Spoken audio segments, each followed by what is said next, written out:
रुला देने वाली कहानी भाग 1। श्वेता की माँ का देहांत हुए कुछ ही समय बीता था कि उसके पिता जी उसके लिए दूल्हे की तलाश में निकल पड़े। श्वेता के एक करीबी रिश्तेदार ने एक लड़का उनको बताया श्वेता की शादी के लिए। अब श्वेता के पिता ने उस लड़के और उसके परिवार की कोई खोज खबर नहीं करी, बस तुरंत रिश्ता तय कर दिया और कुछ समय बाद उसकी शादी भी कर दी गई। श्वेता बहुत भोली भाली लड़की थी। अब शादी के बाद श्वेता डोली में बैठकर ससुराल पहुंची। वहां उसको कोई खास धूमधाम से स्वागत नहीं किया गया। श्वेता को ससुराल में कदम रखते ही उसके जीवन में दुखों का पहाड़ टूट पड़ा। जैसे ही श्वेता के पति ने घर में कदम रखा, गठजोड़ी को फेंककर अपने रिश्तेदारों व दोस्तों के पास चला गया। श्वेता के पति का नाम रोहित था। रोहित की एक चाची बेचारी श्वेता को एक कमरे में ले गई, वहाँ उसे बैठा दिया। दोपहर के 2-3 बजे वह डोली ससुराल पहुँची थी। अब शाम के 9 बज चुके थे। सूरज विदा हो गया था। चंदा का आवागमन हुआ। श्वेता को किसी ने पानी तक नहीं पूछा, न ही कोई उसके पास आकर बैठा। बेचारी शर्माई घबराई सी चुपचाप कमरे के बाहर दिखाई ती रही और रिश्तेदारों की विदाई हो रही थी। कई रिश्तेदार अभी रुक गए थे, कुछ रवाना हो गए थे। अब फोटोग्राफर आया। उसने वहाँ मुझे दुल्हन के कुछ फोटोग्राफ निकालने हैं, आप दुल्हन को तैयार कर दीजिए। तब श्वेता की बड़ी ननद आई और उसको तैयार होने के लिए बोल गई। तभी श्वेता की सास ने उस कमरे में प्रवेश किया और अपनी बेटी को संबोधन करके कहने लगी, इस बड़े बाप की बेटी से कह दे, इसका मेरे घर में कोई काम नहीं, क्योंकि इसके पिता ने हमें लाखों रुपए दहेज नहीं दिए। इसे मेरे घर में रहना है तो अपने अमीर बाप से लाखों रुपए लाकर दे देगी। उन रुपयों से हम मेडिकल स्टोर खोल देंगे श्वेता के देवर के लिए। श्वेता मन ही मन बहुत डर गई थी। बेचारी सोच रही थी, ये सब क्या हो रहा है। एक तरफ उसका रोहित अभी तक उसके पास नहीं आया था। कुछ अटपटा लग रहा था उसे, मगर वह कहती भी तो क्या। चुपचाप तैयार होकर बैठ गई। फोटोग्राफर ने कुछ फ़ोटो निकाले। अब उसे फोटोग्राफर ने रोहित को भी बुला लिया। रोहित अनमने मन से बैठा, एक आधी फ़ोटो निकलवाई और फिर उठकर वापस अपने रिश्तेदारों की महफिल में जा बैठा। अब दुल्हन को सुहागन सेज पर ले जाया गया। काफ़ी देर बाद श्वेता की ननद पकड़कर रोहित को कमरे में लाई। कमरे में आकर रोहित चुपचाप बेड पर आकर लेट गया। श्वेता से कुछ नहीं बोला। श्वेता सब कुछ देख रही थी। अब कुछ देर बाद रोहित ने कड़कते हुए श्वेता से कहा, अब ये तेरा नाटक खत्म कर और लाइट बंद कर दे, जाकर मुझे नींद आई है। श्वेता उठी और लाइट बंद करके आई। अब श्वेता की नींद तो पूरी तरह से उड़ गई थी। ऐसे ही श्वेता लेटी रही। सुबह के 5 बज गए थे। श्वेता ने देखा घर के लोगों की आवाज़ें आनी शुरू हो गई थी। श्वेता ने सोचा अब वह और लेटी रही तो ससुराल वाले ना जाने क्या क्या सोचेंगे उसके बारे में, इसलिए तुरंत उठ गई। सोचा जल्दी से नहा धोकर तैयार हो जाऊं। श्वेता तैयार होकर बैठी थी। सब लोग भी तैयार हो गए थे। चाय पानी की व्यवस्था हो गई थी। अब रोहित भी उठ गया था। आस पड़ोस की महिलाएं बहू को देखने आई। श्वेता को वहाँ ले जाया गया जहाँ सब महिला बैठी थी। सबने बहू को देखा और कहने लगी, बहू तो बहुत सुंदर है। सब रोहित को बधाई देने लगे।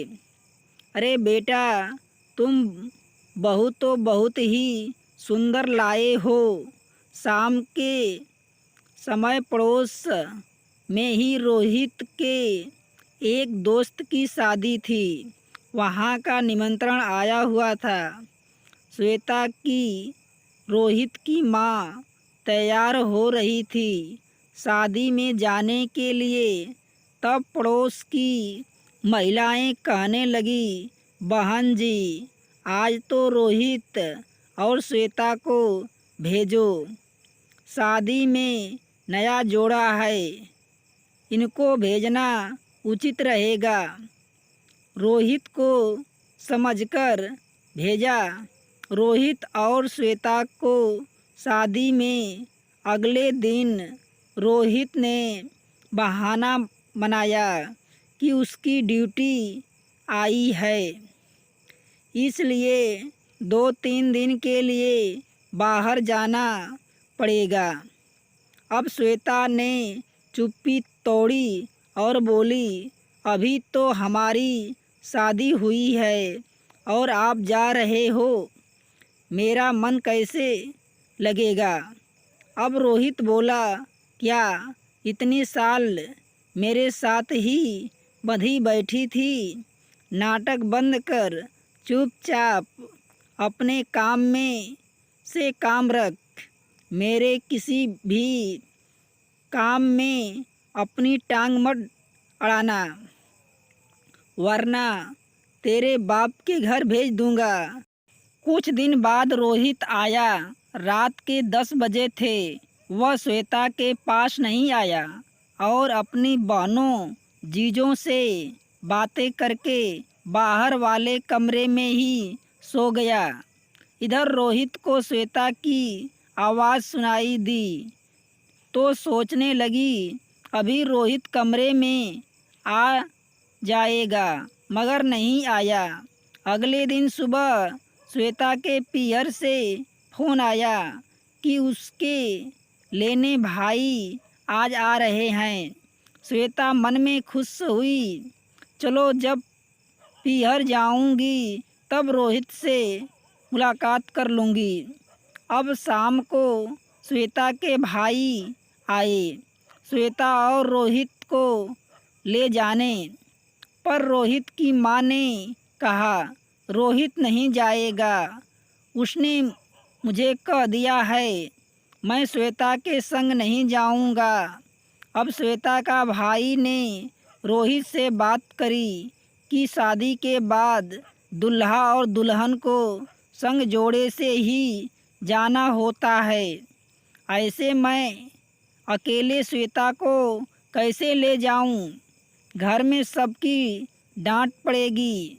बहुत समझाने पर रोहित तैयार हुआ जाने को। मगर रोहित के माता पिता को अच्छा नहीं लगा। रोहित का जाना जब वे चलने लगे तो रोहित की माँ श्वेता के भाई से बोली, देखो बेटा, तुम श्वेता को ले जाने आए हो। श्वेता को 15-20 दिन अपने घर रखना, जल्दी ही मत भेजना। रोहित को कहा, तू कल ही वापस आ जाना। जब श्वेता रोहित भाई के संग घर पहुँचे तब श्वेता के परिवार के सब लोगों ने बहुत खुश थे। रोहित का स्वागत किया, खूब खातिरदारी हुई। रोहित की ससुराल में उन्हें शहर के फेमस स्थलों पर घुमाने ले गए। ऐसे करते अगले दिन रोहित तैयार हो गया अपने घर वापस जाने के लिए। श्वेता के पापा व परिवार वालों ने उसे रोकना चाहा, मगर नहीं रुका। अब श्वेता की सहेलियां व पड़ोस की महिलाएं श्वेता से मिलने आई और सब ने कहा, श्वेता के चेहरे पर खुशी नज़र आ रही थी। शादी के बाद तो सब लड़कियां बहुत चाहने लगती हैं, मगर श्वेता बूझी सी दिख रही थी। श्वेता ने मौका देखकर अपनी भाभी से सारी बात बताई। कैसे श्वेता उससे कट कट के कर रही, कोई बात नहीं की। फिर श्वेता की भाभी ने कहा, हो सकता है कोई बात हो, कई बार लड़कियों की संगत गलत होती है, इसलिए तेरे संग ढंग से बात नहीं करी।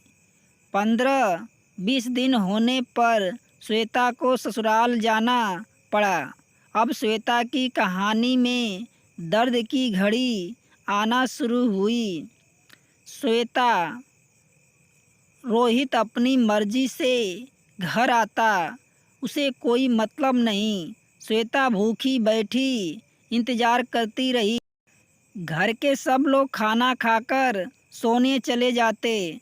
रोहित घर आता, श्वेता गरम खाना बनाकर उसे खिलाती, खुद खाती, रसोई का काम खत्म करके कमरे में जाती।